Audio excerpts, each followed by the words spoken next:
done with the Walk-On Music, Adam. Thank you, Brian. So you were telling me that was there was a long discussion about what it was going to be. There was a very, it was probably a trending topic last week, at least in the circle of 30 friends of mine that were commenting quite snarkily on, snarkily, is that a word? Yeah, yeah for our purposes. This morning it is, commenting on what my walk-up music should be. And it was sort of an endless thread, and a friend of mine finally put a Spotify playlist together of all the recommendations. And even my mom chimed in, which was weird, although her suggestion was pretty good. She thought I should come up to James Brown. Okay. Living in America. Cool. Beastie Boys. Beastie Boys for the 5 people that recognize what track that was, thank you. I appreciate it. Okay, I'm going to pivot now. You know, we hear a lot about complexity on both the sort of technology provider side and on the agency side, but I feel like sometimes both sides are talking about different things. How do you look at the challenge of complexity within the agency? It is two sort of divides. On the one hand, and we've been talking about this in the breakouts yesterday and some of the other folks on stage. On the one hand, there's a technical sort of gap in people's knowledge, and a lot of people trying to fill that gap through things like automation and creating workflow platforms that help solve the sort of manual anarchy that we live with and the chaos that we've been living with in the world of planning and buying and media execution and reporting for so long. So on the one hand, we've got to solve for workflow and process, and there should be better systems and better tools. And that can help solve a good deal of the sort of stress that's involved in trying to get things done. But on the other hand, just keeping up with all of the change and all of the new entrants into the market and all of the ways that the world is fragmenting creates a whole other layer of complexity, which we try to solve not through technology alone, but through education. And whether that's empowering different groups of people to work in task forces, to go seek out new technology and innovative platforms and experiment with them and report back, or find willing clients to help take a leap with something new, to see what we can learn, or see what we can break, or see what doesn't work. It's sort of like a relentless pursuit of what's happening so we can stay ahead of the curve. So give me like an actual example of like a program that you have in place in order to solve for this problem. Sure. So one example is we have something called Digitas Labs, which I know sounds kind of cliche. Everyone's got a lab with some mad scientist techie that sits there, a developer, and he just sort of hacks away at things all day. But we have one in every office, so we have a few mad scientist developers that do this. And oftentimes what we do is work with sort of early stage companies and some of the bigger tech companies out there to get their development kits ahead of time and bring things to clients to ask them to experiment with, whether that's virtual reality. So working with the Oculus guys very, very early on, actually before they were acquired by Facebook, to create demos and experiences for clients and bring it to them when they probably hadn't really heard of it, to doing really super early things with companies like Snapchat that we were just talking about for Taco Bell. And that was less of a, we know they're ready to start monetizing, and more of a, hey, we know something's going on here because we see what's happening from an audience standpoint.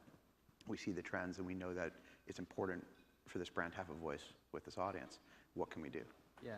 So I wonder how much, obviously you have to do that for clients, but I wonder whether or not that also has an effect on the other big issue that was discussed quite a bit, I think, in the town hall, but also on the challenge board, which is around talent and retaining talent. Does that end up having an effect of making Digitas a more attractive place to work? I think it does. One of the things that we've done pretty successfully is we have these crops of interns that come in every summer that we sort of handpick from all the top schools around the country, some with advertising programs, some without. We look for quants and sort of quals, right? And we put these guys to work. We embed them in every team, whether it's in technology, in media, in creative, in marketing. And they're in college. And they're in college. And they're anywhere from, we generally don't take them before they're juniors, because oftentimes we're looking for that next crew of talent to bring in sort of ahead of time, like the way a law firm would with a summer associate program. So if we can spot talent early, put them to work, whether it's in something that's in their comfort zone or not, and get their perspective and get what's on their mind and how they see the world. Almost use them as like a focus group, if you will, and then find the best of them to bring into the agency. We keep bringing in fresh talent. We keep bringing in new perspective, and we keep bringing in people who are, I think, better qualified to sort of take the plunge, because the agency world can be a scary place. Oftentimes it's obtuse. There's a lot of tribal language thrown around. There's a lot of ways of working that it takes people a while to sort of dive into and get comfortable with, and it's not for everyone. But if we can spot the right talent to bring them in early and have them sort of equipped to help get involved and hit the ground running, and even bring some other new talent who are new to the agency along the way, it's important. I guess, but I mean, does that really scale? I mean, we're talking about what, 60, 70 people? We had about 90 people last year. 90 people.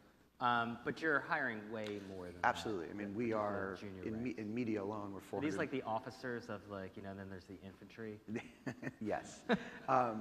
No, we have cannon fodder? We have almost 2,000 people across North America. Right. 400 in media, 400 data scientists, social media experts, UX experts. I mean, we have people that are sort of in deep specialty areas who eventually might hit a wall and find that they want to transfer their skills somewhere else. We pair them up with the right people. We embed them in teams so they can get exposure to the other side and make sure that everyone's kind of speaking the same language. And we use that as a means to, again, just keep people on the edge of what's happening and make sure that they're not pigeonholed, you know, too much in one particular area. So what's your turnover annual? Not nearly as high as what Vic thinks it is from yesterday. No, I think if we're in the 30% range on average, which I believe is a good average for the industry, like 30, it's acceptable. 30, 35 is acceptable. It's as acceptable as it can be. I mean, you can't hold on to everyone. It's a very competitive marketplace, but you have to give people the right opportunities to grow, to experience new things, to learn. And we've had a big entrepreneurial spirit in this agency where we've given people the opportunity to go create a new practice area. You know, go try something new. Go bring in some early stage companies and do a showcase so you can educate other people that might not know what's going on, might not be as in tune to it as you. And we support everyone in that sort of pursuit. Now, I assume the turnover is much higher among junior employees. It is harder to hold on to them. Okay, that's a yes. Yeah. Is that necessarily a bad thing? Because, I mean, you talked about law firms bringing in summer associates, and they want to keep them and stuff like that through the bar and stuff. But, you know, financial firms, you know, typically would bring in junior employees and expect them to be gone in 2 years. To go back to business school or do something else, they really want to just churn through them. We were talking about that yesterday in the agency town hall, and I think at some level you're not going to hold on to everyone, and it's the case at particularly in the junior ranks, because people get to a point where they are looking for something new, and it might not be in the walls of your agency. We have some clients who have these really interesting extern programs where they'll take talent and actually embed them in their organization for a year at a time, and usually offer them full-time employment thereafter, that we've been happy to be selected to be a part of, because we can enrich their culture. Many of the partners that we work with have many of our alumni embedded in their teams, and it's frustrating. Clients? Clients and media partners. Oh. It's frustrating on the one hand because you've got great talent and everyone's calling on them. On the other hand, you have to find new ways to keep them motivated and keep them growing, and you have to find who's the diamond in the rough and who's that next star, and make sure you've got the right opportunities for them. It's easier said than done, but I think a challenge that every agency faces, whatever sort of specialty they're in, if they're independent, if they're part of a huge holding company, everyone is faced with a crunch on talent. So related to that, does Digitas have a millennials problem? I think millennials' problem is probably mischaracterizing. I think the sort of stereotype or character of the millennial is something everyone is faced with, whether it's sense of entitlement or sort of short attention spans, or people that get frustrated really easily because they just expect to keep moving, things to keep happening. Every company is faced with that challenge. How you keep people motivated, how you keep pushing them, how you recognize when they're in the right situation or not, and find ways to correct it is extremely important. And we have a massive HR team and recruiting team and staffing team that focuses on that to make sure that you've got all the right pieces in place, and sometimes you don't. And that's fair. Sometimes people are in the wrong roles. Sometimes they're motivated by the wrong things, and you have to find what's going to satisfy them and what's going to keep them on the right path. Has there been like one program that's been a big win in that area? We have a few things. I mean, we have mentorship programs. We've done reverse mentorships where we're taking some of our senior management in different roles and pairing them up with the millennials. Oh my God, I love that. Which is great. How does that work exactly? So part of it is intended to make people like me feel not nearly as smart as I am. So show me what a day in your life looks like. How are you communicating? Why can't I figure out Snapchat? It's almost like calling IT support, like how my parents call me to help them with their cable. So it's like Ask a Millennial. It's Ask a Millennial. Okay. There was a great article last summer that I think might have been in the journal about if you want to learn about tech, ask a teen. So it was another way that we put some of our entry-level folks or even the interns to work. And we said, you know what, you're going to write a plan as if you're targeting you, so you're both the client as well as the planner. And tell us what we don't know. And it was mind-blowing. And we actually were able to take some of the work and put it in front of clients. We use some of it in new business pitches. And it's just a sort of fresh perspective that opens your eyes up to the things that you might not be in tune with, not just because you're out of the demo, but because you're not sort of living that way. You know, you're not communicating with your friends that way. Your day in your life is much different than that of someone 15 or 20 years younger than you. So it's kind of related to that. As chief investment officer, obviously that involves a lot of media spending, and this overall big shift to automation, or programmatic, if you will. It's my favorite word. Programmatic or automation? Programmatic automation. Why is it your favorite word? It's just so ill-defined, and it gets thrown around like native. Programmatic's the new native. I hate it. What do you call it? We call it programmatic. No, I joke. It's ill-defined in that working in a programmatic way, it's a mindset, right? Using technology and using data to automate workflow and to sort of enrich the things that we do because we could better target them, we could make them more dynamic, we can take better advantage of inventory because we know more about it. That's a shift in mindset. It's a shift in how we work. There are different ways to do it. There are different tools that we can use. There are different systems and software that we need. But it fundamentally changes the way that people think and the way that people work, and not just media people, creative people, analytics people, marketing people, clients.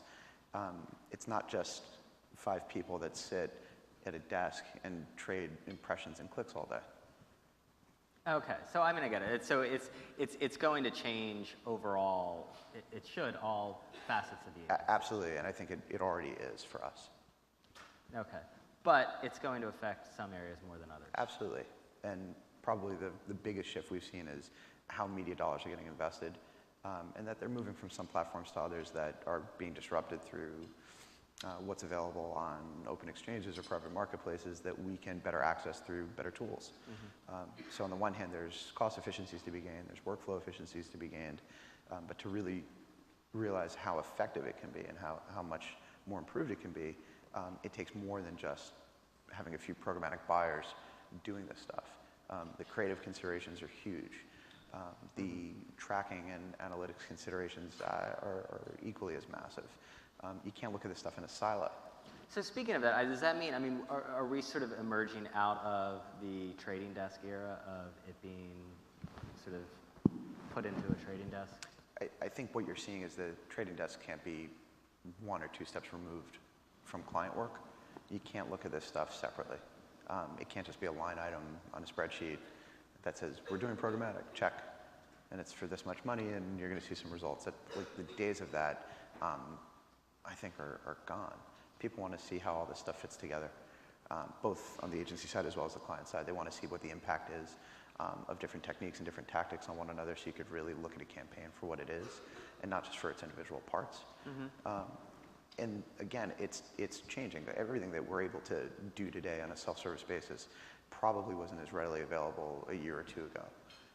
And 2 or 3 years before that, when a lot of the desks were created, I think they were there to solve a problem that you needed specialists, you needed people with deep expertise, to take advantage of or even create some of these opportunities. So does that mean that you don't need those specialists anymore, or that you now have those type of people? We within now the have agency? those type of people, and I think while you have a group of them that are probably more fluent than others, everyone needs to be conversational in that language. Okay, so how do you make that happen? Training, education, Lunch and learns? Lunch and learns. I had it working. That was good. I don't know if it's on the bingo card. It will be. In the It should next be. one. Lunch and learns are my favorite. No, but you have to. What's your favorite lunch and learn? My favorite lunch and learn. It's one where I actually Does learn. one like stand out in your mind? Like I remember this one back in like 2003. God, I've been to so many. I've also blown off a few. Look, the problem with a lunch and learn is it generally is too broad. And for an agency our size, it's tough to say, well, I want to get everyone in a room. It's like, well, that's sometimes hundreds of people in an office. In some of our offices, we can pull that off if it's something meaningful enough and tailored enough for the audience. In many, it's better to work in small groups. I think particularly as there are different nuances for different clients. You know, do I need to talk to someone who's in the financial services sector versus a QSR, someone who's in telco versus someone who's in B2B, because there'll be different implications potentially versus just learning about how to launch something on a broad platform. So are you guys doing enough on training?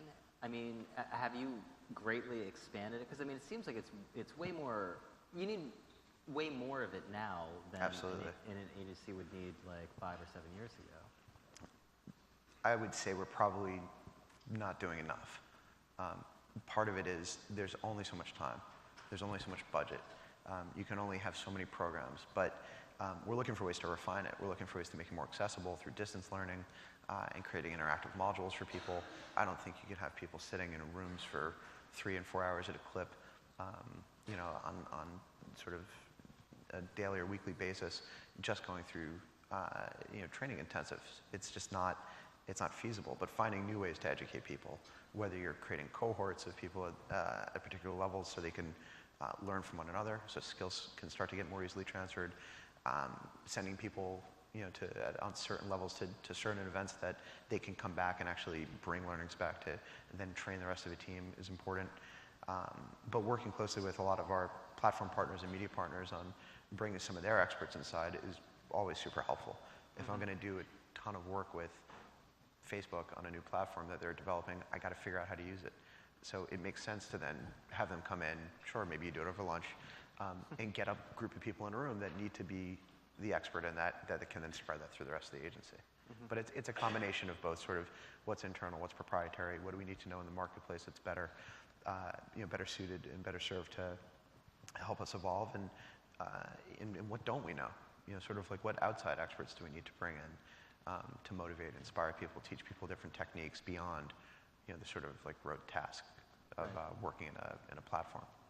So as part of the senior leadership, Digitas, what's like one thing that it is sort of the big overarching concern, like that you end up being sort of worried about? I think part of it is where the agency wants to go, you know, over the next, let's call it 3 to 5 years. Yes, we're a digital agency sort of at our core, but we're a full service marketing agency. It's fusing creative and media and technology.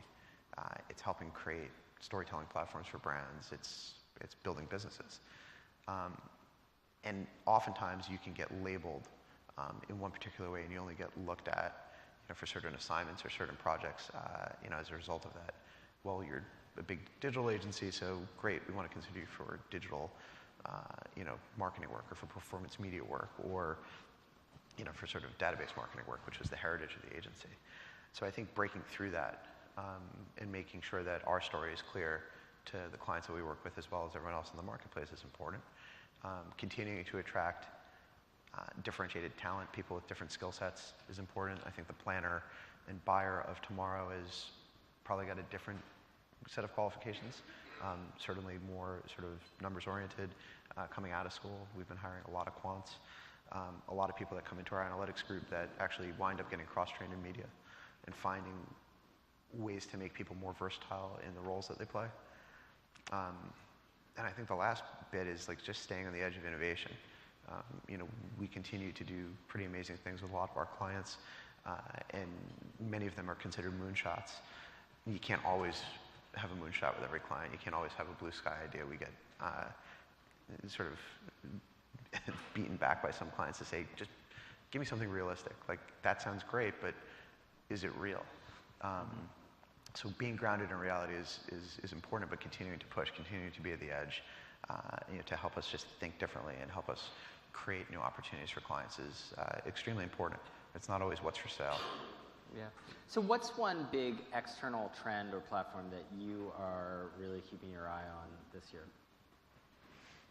So as we were discussing earlier, I think Snapchat is one of them. In fact, I'm going to spend some time with those guys next week out in the Valley with some clients who are trying to figure out what the platform means for them. And I think those are a lot of the questions we're getting. Like, so clients are asking about Snapchat. Clients are absolutely asking about it. There are tens of millions of people exhibiting a particular behavior, spending an inordinate amount of time with the platform. What do we need to know about it? So platforms like that are certainly piquing our curiosity because we don't know. I don't know how sort of fickle the audience is going to be with their attention, if monetization is going to change the sort of way that they use the platform, or that they start to avoid it in certain ways, and then I've got to figure out where that audience goes. I've got to know when it's right for a brand to have a voice there, when they have permission, and when they don't, and be able to convince them of that either way. And that's definitely weighing heavily on us because it's in the headlines, it's in the news. Figuring out where or how we solve for cross-screen marketing in better ways, I think, is important, and we're all curious to see what goes on with Atlas. After Facebook made some interesting announcements during advertising week, and many of us have been spending a lot of time there to figure out what's the impact going to be to workflow, to tracking, to targeting. How do you move beyond sort of demographic segments and into like real identity-based targeting? It's interesting, and we're all curious to see what the impact's going to be. And then I think everyone's looking at the television market and what this year's upfront's going to bring, and how much more fragmented it's going to be. It certainly was slow last year, the slowest one that I remember in years, and I think the digital marketplace has benefited from it greatly. But as a lot of that stuff is coming together, particularly on the network side, it's going to be interesting to see how the packaging is approached, how the pricing is approached, and over time, how the measurement gets solved. Mm-hmm. I think maybe not everyone saw it, but Nielsen issued a very interesting press release at like 4:30 on a Friday a couple months ago at this point, basically stating they might have been measuring things somewhat incorrectly over all these years. Oops. We're like, no shit. Like, thanks. Glad you guys got the memo. But what are they going to do about it?